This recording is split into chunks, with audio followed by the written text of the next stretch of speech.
Atlantic Television Network right here in the city of Port Harcourt.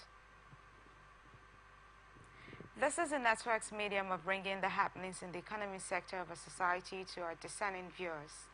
This program is aimed at bringing to the doorstep of the viewers the business, financial, and economic activities from all strata of society. Its delivery is accentuated through the various stock exchanges across the world, news about government economic activities, private sector business activities, laced with experts' opinions, stakeholders' analysis, and correspondence reports. The headlines: potential savings, palm oil investment in Nigeria. Illegal trade stifles economic growth. In the UK, inflation hits Bank of England's 2% target. And in the global market, Asian stocks vary as well as Wall Street achieves records. By the end of this show, you can be rest assured of being informed accurately of financial activities around the world. I am your host, Susan Abi. We'll take a short break, and when we return, we'll reel out the details, so stay tuned.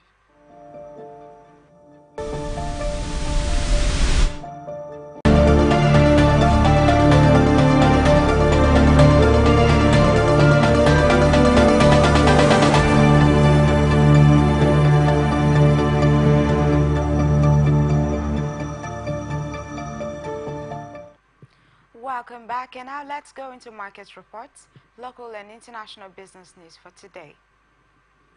The National Palm Produce Association of Nigeria, NPPAN, has highlighted a critical opportunity for Nigeria to reclaim its prominence in the global palm oil market and achieve significant economic savings.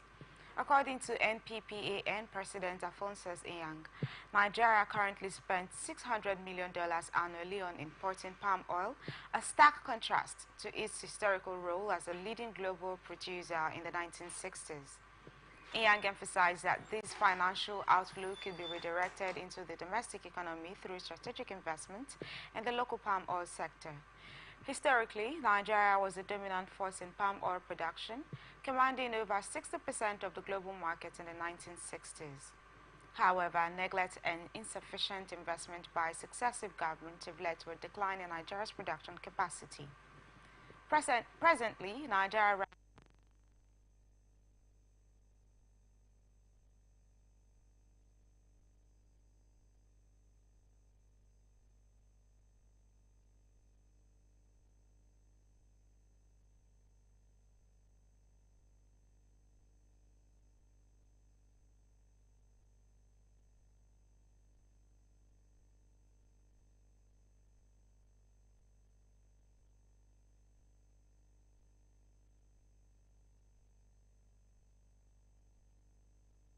aims to develop 250,000 hectares of oil palm plantations annually, with the goal of bridging the production deficit within 4 years. Enyang stressed the importance of governmental support in providing critical inputs such as seedlings, fertilizers, logistics, and implements to enable local producers to meet these targets. Enyang further highlighted the global competitive landscape, noting that Nigeria risks losing its current 5th position to smaller countries that are heavily investing in their palm oil sectors. Indonesia leads the global production with 50 million metric tons annually, followed by Malaysia, 19 million metric tons, Thailand, 3.28 million metric tons, and Colombia, 1.9 million metric tons. He emphasized that with strategic government support and policy frameworks, Nigeria not only has the potential to meet its domestic demand, but also to emerge as a net exporter of palm oil, thereby reducing dependency on imports and fostering economic growth. In response to these challenges, NPPAN has called upon the Federal Ministry of Agriculture and Food Security to prioritize and support local palm oil producers. Enyang emphasized that enabling policies and financial incentives are crucial to unlocking the sector's potential, creating economic opportunities, promoting agricultural innovation, and generating employment across the nation. The implementation of the National Oil Palm Strategy Development Plan, according to Enyang, holds the promise of transforming Nigeria's palm oil industry. By leveraging local resources and capacities, including the expertise and commitment of NPPAN, NPPA members, the plan aims not only to meet domestic demand but also to position Nigeria as a competitive player in the global palm oil market once again. Enyang projected that the plan could potentially create new millionaires across 28 states of the Federation, underscoring the broader economic benefits and multiplier effects of revitalizing the palm oil sector. In conclusion, the revitalization of Nigeria's palm oil sector represents a strategic opportunity to enhance food security, reduce import dependency, and boost economic growth through agricultural development. With concerted efforts from both the government and private sector stakeholders, Nigeria has the potential to reclaim its status as a global leader in palm oil production, contributing significantly to national development and prosperity. The National Board for Technical Education (NBTE) has recently given its official approval to the National Occupational Standards (NOS) pertaining to the conversion, calibration, and maintenance of auto gas-powered vehicles, as well as the operation and maintenance of electric vehicles. This significant development was highlighted in a statement issued by Mr. Oluwemimo Osanipin, the Director General of the National Automotive Design and Development Council (NADDC). According to the statement, prior to this approval, NADDC collaborated extensively with industry experts and the Sector Skills Council to meticulously draft these NOS. The process included a rigorous national critique and validation phase that actively engaged stakeholders from various sectors, including industry, academia, and regulatory bodies. The establishment of this NOS marks a crucial step forward in NADDC's ongoing efforts to institutionalize best practices within Nigeria's automotive industry and to bolster the implementation of the National Skills Qualifications Framework across the nation. As defined by NADDC, National Occupational Standards serve as benchmarks that specify the performance standards individuals must meet when carrying out specific tasks in the workplace. These standards are accompanied by requisite knowledge and understanding necessary for consistently achieving these benchmarks. In response to the NBTE's approval, NADDC has now set in motion plans to initiate training and certification programs for technicians and personnel involved in the automotive industry. These programs will be structured in accordance with the approved NOS and will align closely with the National Skills Qualification Framework.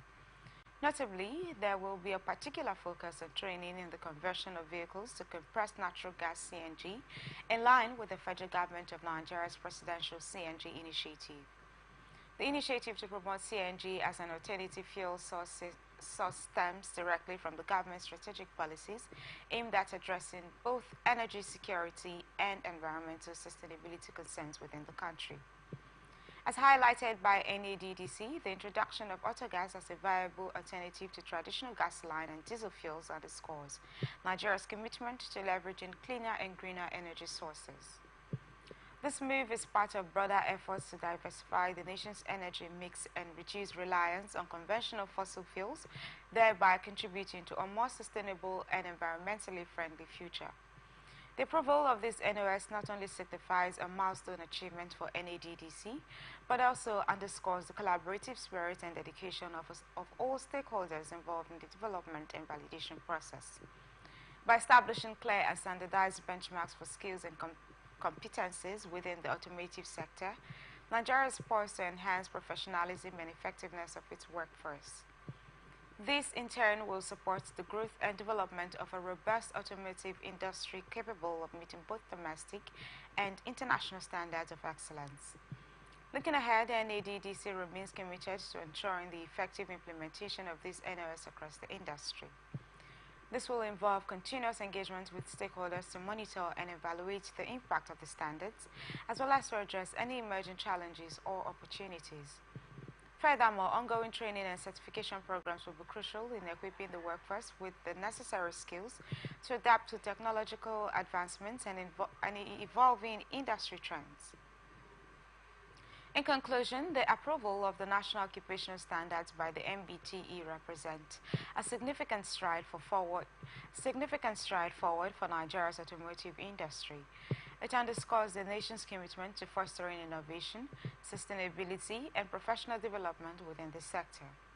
With the groundwork laid for comprehensive training and certification initiatives, Nigeria is poised to harness the full potential of autogas and electric vehicles while advancing towards a more sustainable future. The federal government has taken a proactive stance on fostering inclusive growth within Nigeria's export sector, aiming to ensure that economic benefits extend across all segments of society. This commitment was reiterated during a recent visit by the Senate Committee on Trade and Investment, led by Chairman Senator Sadiq Umar, to the Nigerian Exports Promotion Council (NEPC). The visit was part of the commitment oversight responsibilities over federal government agencies under the Ministry of Industry, Trade and Investment. Senator Sadiq Umar emphasized the pivotal role of expanding the export sector in providing economic opportunities for small-scale and medium enterprises, SMEs, youth and women. He underscored the necessity of boosting non-oil exports to bolster Nigeria's foreign exchange earnings, highlighting the imperative to address challenges such as informal and cross-border trade along trade corridors. The commitment also stressed the importance of securing increased funding for export activities and enhancing capacity building initiatives, particularly aimed at SMEs, youth and women, to promote inclusive economic growth. Of particular concern during the visit were issues affecting yam exports, including quality control and the reduction of export rejections. Senator Umar emphasized the need for collaborative efforts among stakeholders to improve the standards and processes involved in yam exports, thereby enhancing their marketability and reducing incidents of rejection. The Chief Executive Officer of the Nigerian Export Promotion Council, Noye Ayeni, welcomed the Senate Committee's delegation and highlighted several intervention programs aimed at boosting export growth. Ayeni outlined NEPC's initiatives under the Operation Double Your Export for Job Creation and Economic Growth campaign. These initiatives include the DEW's export warehouses designed to facilitate export processes and the NEPC Export Mentorship Program, which focuses on equipping aspiring exporters, especially youth, with the necessary skills and knowledge. Ayeni emphasized NEPC's efforts towards cultivating an export-oriented mindset among Nigerian businesses. This includes establishing aggregation centers to enhance the quality of exportable products and increase the volume and value of locally manufactured goods destined for international markets. She also highlighted NEPC's Export 35 Redefined initiative aimed at achieving global certifications that enhance the competitiveness of Nigerian products abroad, thereby enabling them to command premium prices in international markets. In conclusion, the federal government's advocacy for inclusive growth within the export sector underscores its commitment to harnessing Nigeria's export potential for broader economic benefits. Through collaborative efforts with agencies like NEPC and stakeholders across the various sectors, the government aims to not only increase export volumes but also ensure that the benefits are widely distributed, particularly among SMEs, youth and women. By addressing challenges and implementing targeted interventions, Nigeria is positioning itself to capitalize on its export capabilities, driving sustainable economic growth and job creation in the process. The World Trade Organization, WTO, has underscored the detrimental impact of illicit trade on societies and economies, highlighting its role in hindering economic growth and development. According to the organization, illicit trade not only undermines legitimate businesses, but also fosters corruption and deprives government of crucial tax revenues necessary for societal investments. These issues have been a focal point under the leadership of WTO Director General Ngozi Okonjo-Iweala, who has initiated efforts to leverage WTO roles in addressing the challenges posed by illicit trade. In a recent publication focused on combating illicit trade in medical products, the WTO emphasized the need for intensified intentional cooperation and technical assistance to bolster members' capabilities in combating this issue. Okonjo-Iweala stressed that a broader approach is essential to effectively tackle illicit trade, particularly in sectors critical to public health and safety. The publication also highlighted the WTO's role in addressing illicit trade in food and food fraud, drawing on insight from diverse organizations such as Food and Agricultural Organization of the United Nations (FAO), the International Seed Federation, and the Transnational Alliance to Combat Illicit Trade. Illicit trade and fraud in the agri-food sector have significant repercussions across various stakeholders, including consumers, farmers, agribusinesses, and regulatory bodies, Okonjo-Iweala remarked. The economic impact is substantial, with annual estimates of global fraud costs in the food industry ranging between $30 to $50 billion, excluding losses associated with illicit trade in alcoholic beverages. These activities not only lead to economic losses through reduced sales and consumer confidence, but also impose financial burdens on government due to lost tax revenues and increased costs associated with combating counterfeit goods and smuggling. Moreover, Okonjo-Iweala emphasized the critical public health risk posed by fraudulent or counterfeit food products. Adulterated or contaminated food items can jeopardize consumer safety and have severe health consequences. She highlighted that even products that do not directly harm consumers but mislead by failing to meet advertised standards erode trust in the food supply chain, damaging the integrity of global trade networks. Addressing these challenges, Okonjo-Iweala pointed out that the WTO's regulatory framework offers essential legal tools to combat illicit trade and food fraud. During the publication's launch event, discussions revolved around innovative strategies for the WTO's future actions.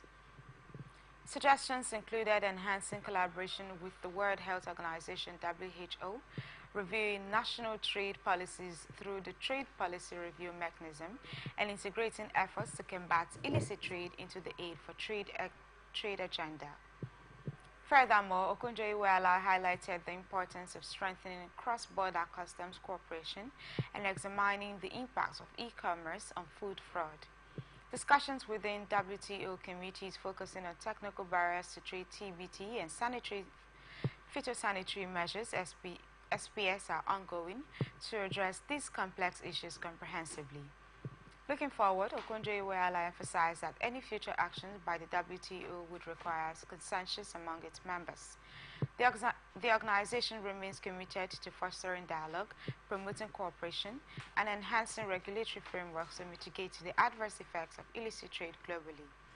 By bolstering international collaboration and leveraging its regulatory mandate, the WTO aims to safeguard economic integrity, protect public health, and sustainably advance global trade practices in the face of evolving challenges posed by illicit trade and food fraud. We're open for advert placements, bookings, and commercials. You can connect with us and watch us on Atn socials: Facebook and YouTube, Atlantic Television Network; Instagram and TikTok, Atlantic TV Network 1; X, formerly Twitter, Atlantic TV Net. You can also watch us live on our website, atlanticnetwork.tv.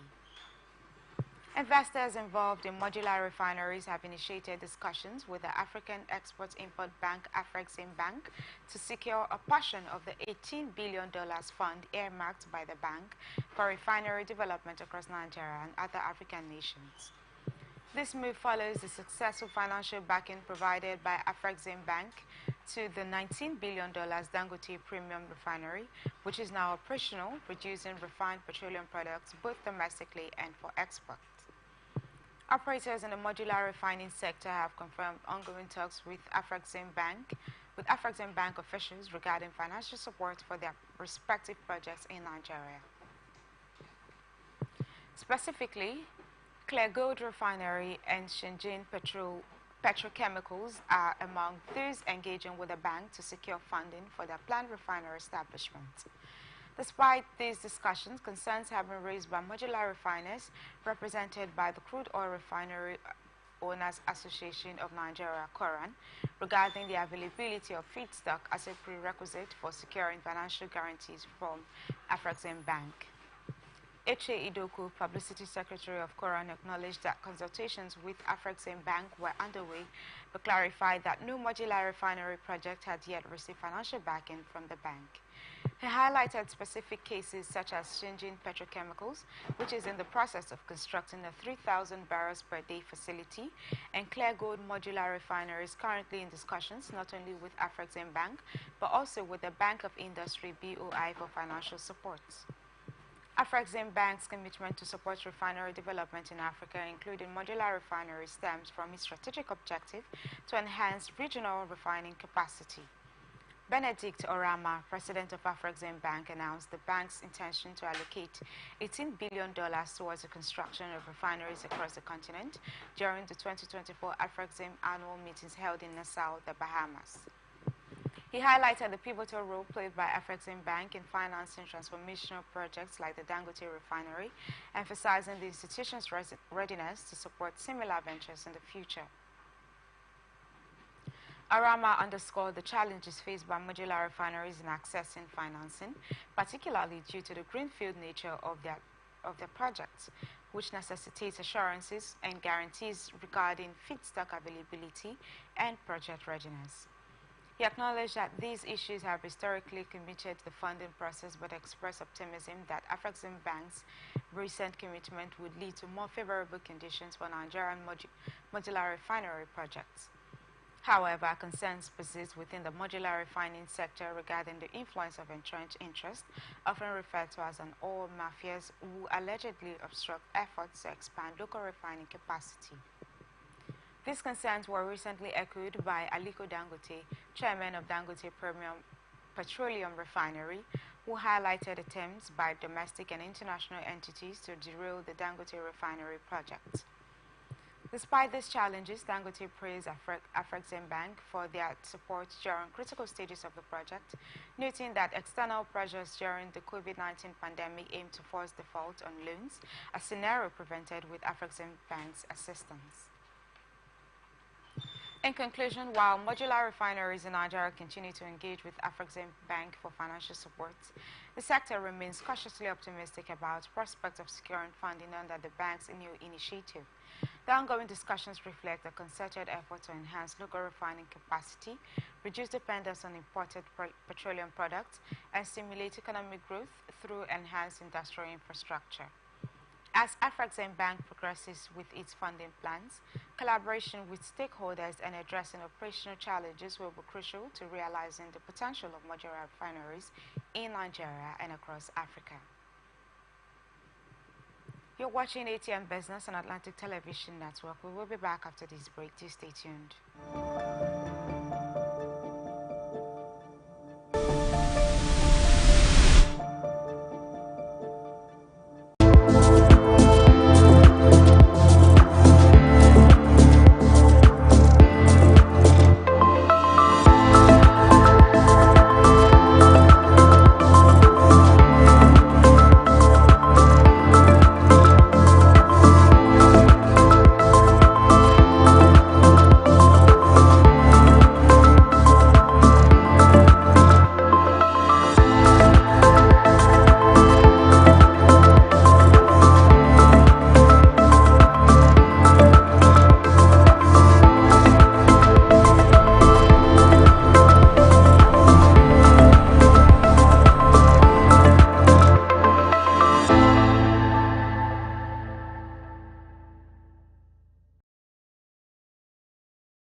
We just vote for government, but we not get good governance. At all. Roads so no day. Light outside. The infrastructure it can't turn to be forbidden fruit for the city. corruption, spoil everything.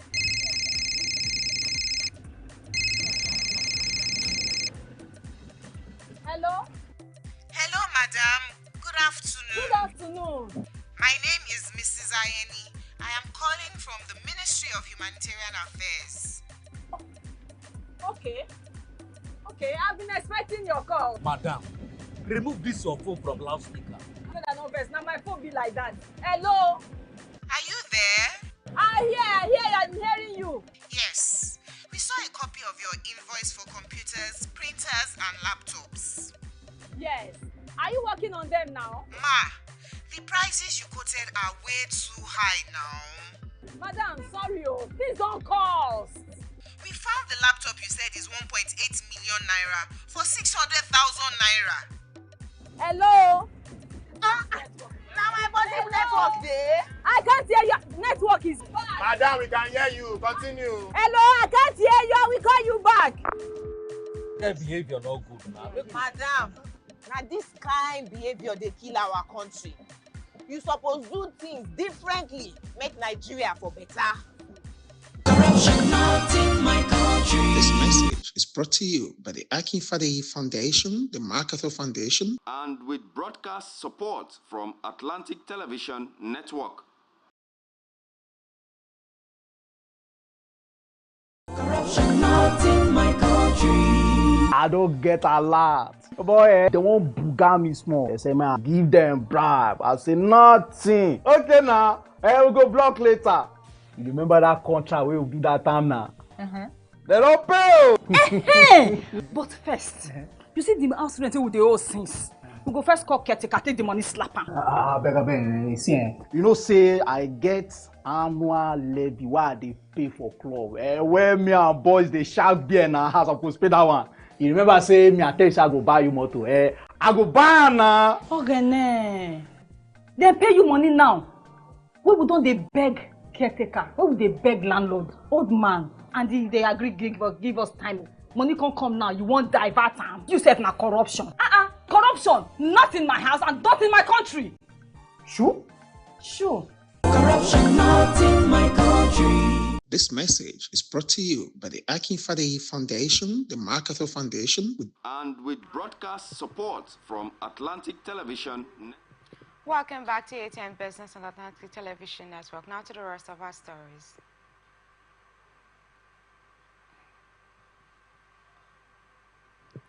The Internet Corporation for Assigned Names and Numbers, ICANN, has released findings indicating that the domain name system DNS industry in Africa holds substantial economic value, estimated differently based on local and international rates.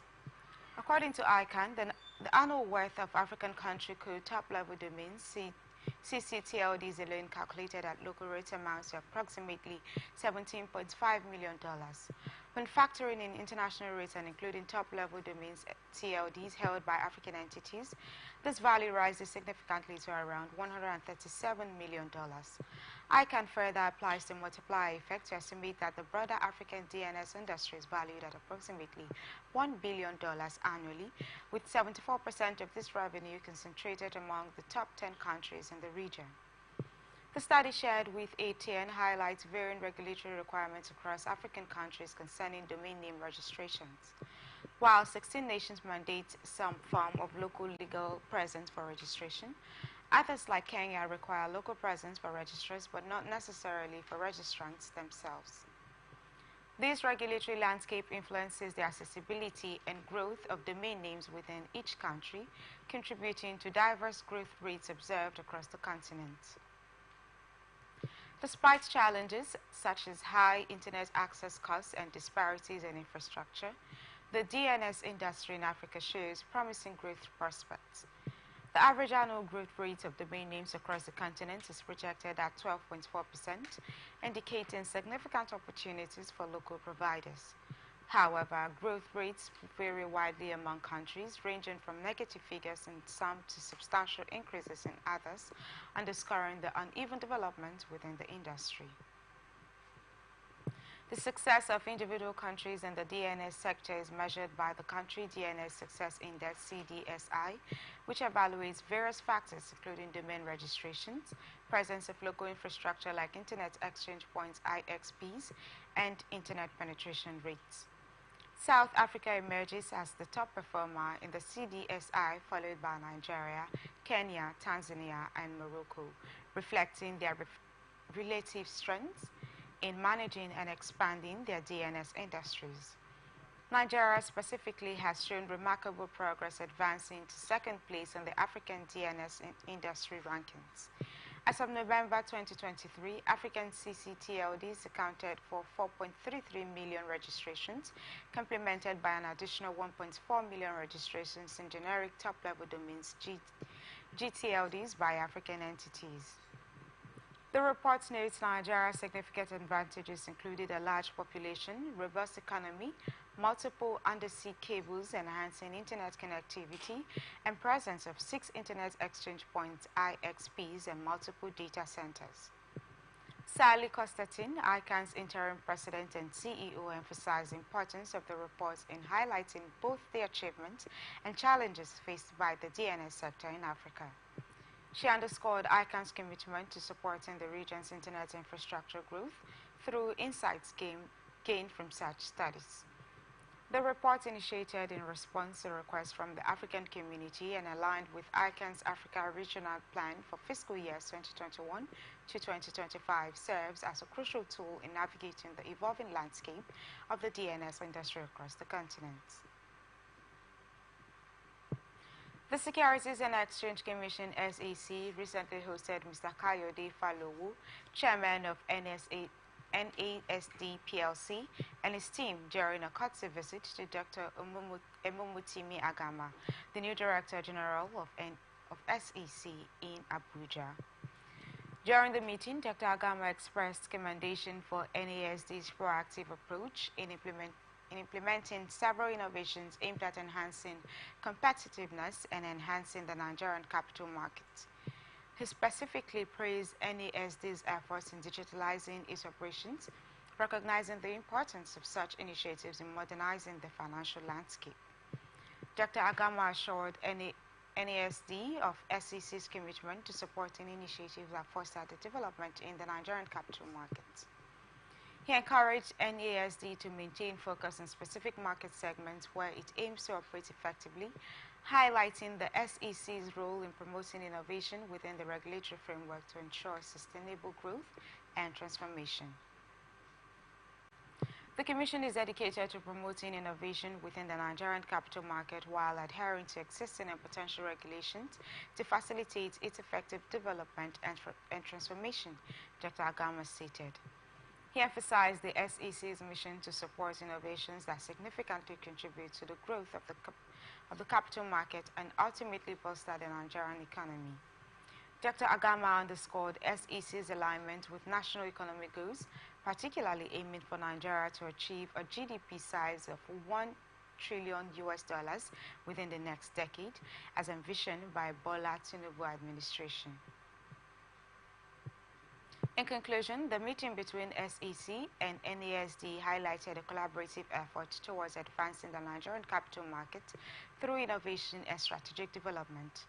Dr. Agama's assurances reflect SEC's proactive stance in supporting NASD's initiatives while ensuring regulatory compliance and sustainable market growth.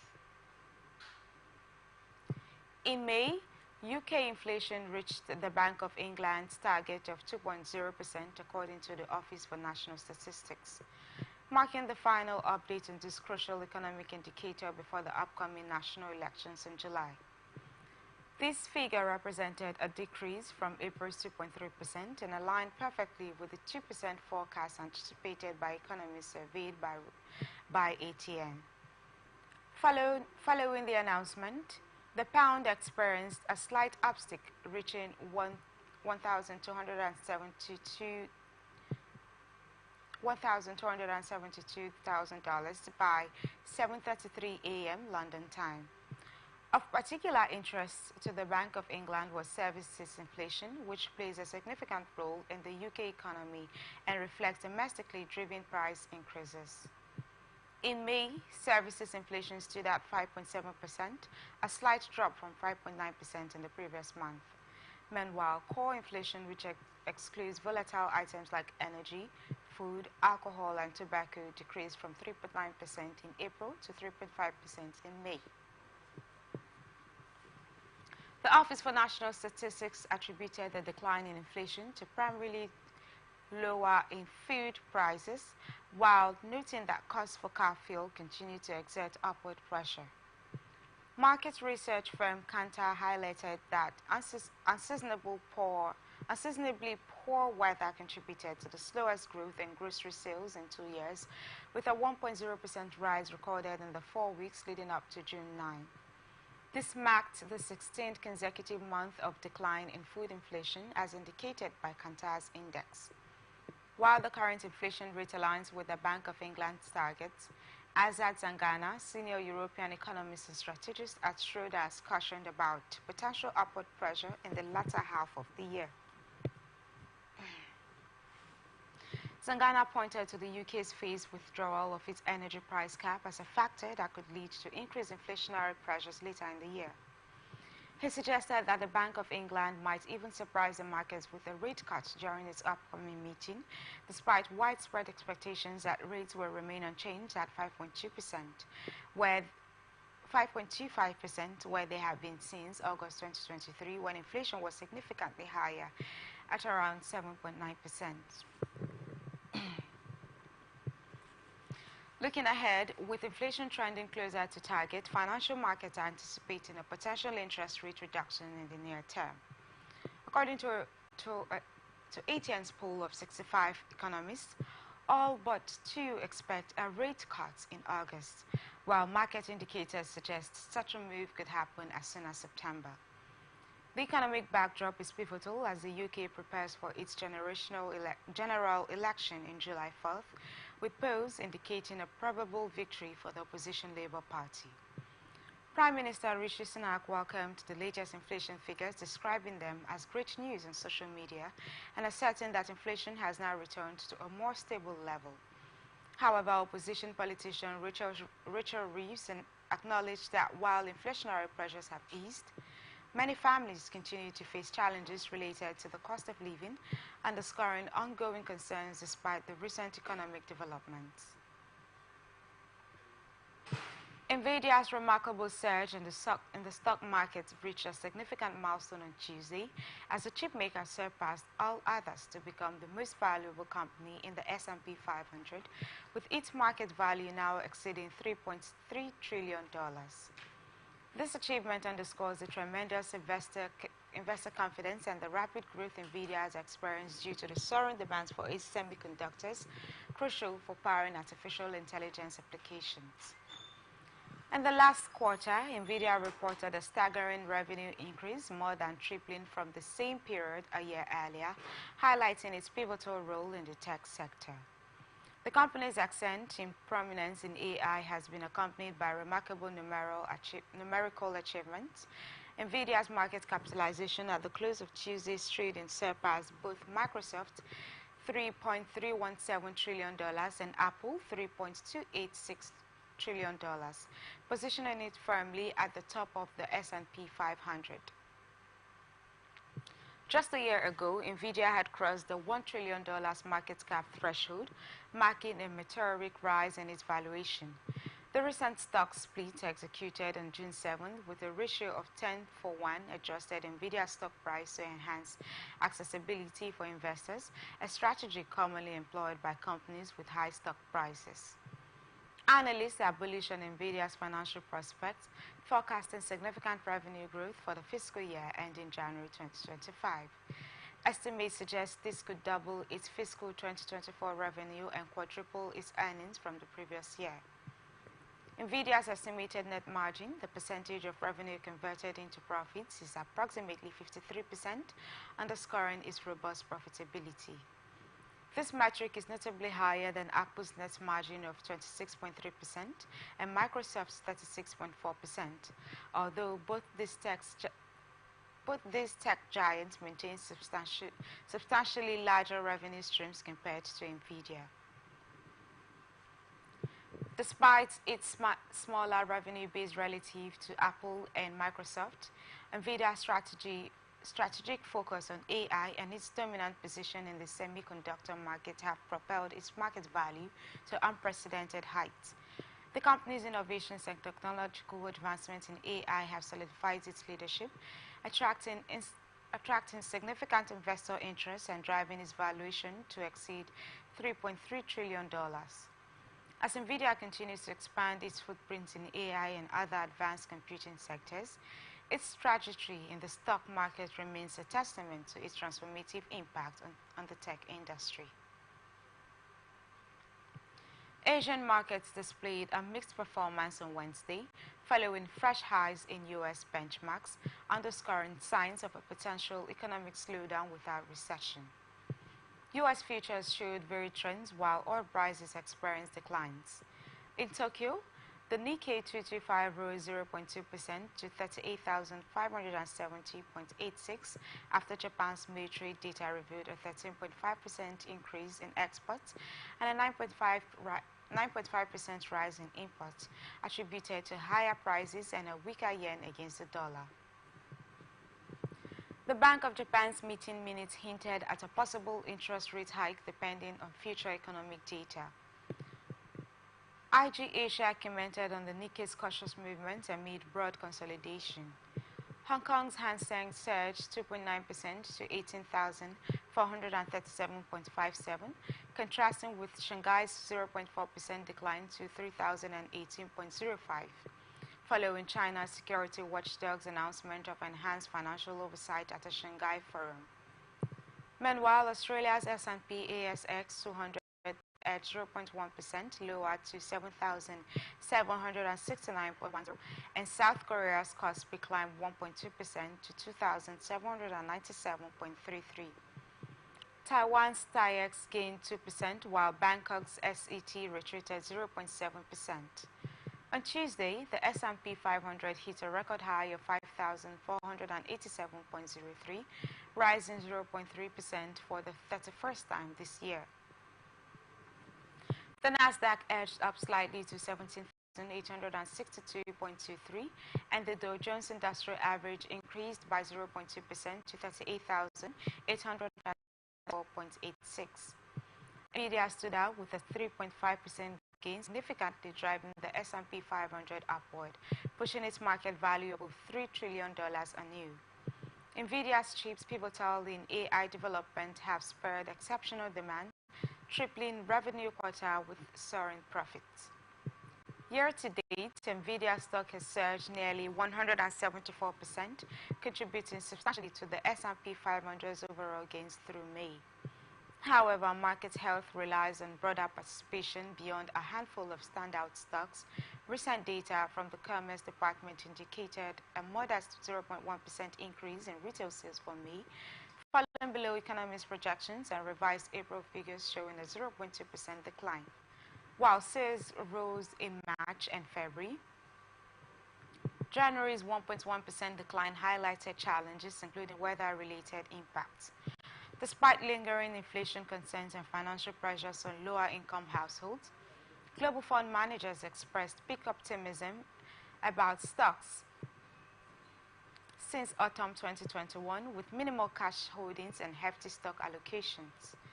Few managers anticipated an economic hard landing, reinforcing market resilience amidst economic uncertainties.